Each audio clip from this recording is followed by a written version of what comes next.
অনেক psychosomatic disease আপনারা আছে, ধরেন ব্লাড প্রেশার, অ্যাজমা, অ্যালার্জি, এক্সিমা।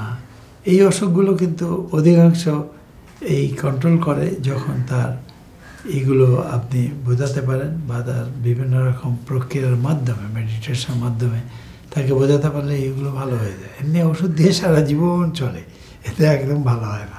এগুলো অধিকাংশ ক্ষেত্রে মেডিটেশন বা আপনার চিন্তা চেতনা জীবনধারা বদলালেই ভালো হয়ে যায়। কোনো কোনো ক্ষেত্রে সামান্য ওষুধ লাগতেও পারে।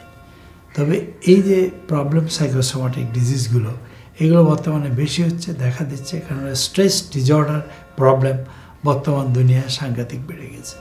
আগে এটা ছিল না। আগে আমরা সৎ চিন্তা, শুভ চিন্তা এবং এত টেনশন ফ্রি থাকার চেষ্টা করতাম আমাদের ছোটোবেলার জীবনে। এত চাহিদাও ছিল না এবং এই চাহিদার পিছনে দৌড়াতাম আমরা। সামান্যতে সন্তুষ্ট, অল্পতেই সন্তুষ্ট থাকতাম, ভালো থাকতাম। মেডিটেশন যেটা আমরা বলি, আপনার ব্রেন তো সব কন্ট্রোল করে।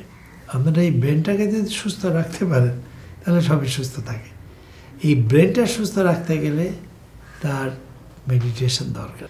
সুতরাং আপনি প্রক্রিয়ার মাধ্যমে, মেডিটেশনের মাধ্যমে আপনি ব্রেন ওয়েভকে যদি কন্ট্রোল করতে পারেন তাহলে আপনি দেহের সুস্থতা আনতে পারবেন। এটা বৈজ্ঞানিক পরীক্ষিত সত্য যে রাগ যদি বর্জন করা যায় তো এই অসুখগুলো, এই স্ট্রেস ডিজিজগুলো কমানো যায়। যিনি রাগ বর্জন করতে পেরেছেন তিনি সত্যিকারের মানুষ এবং সার্থক মানুষ।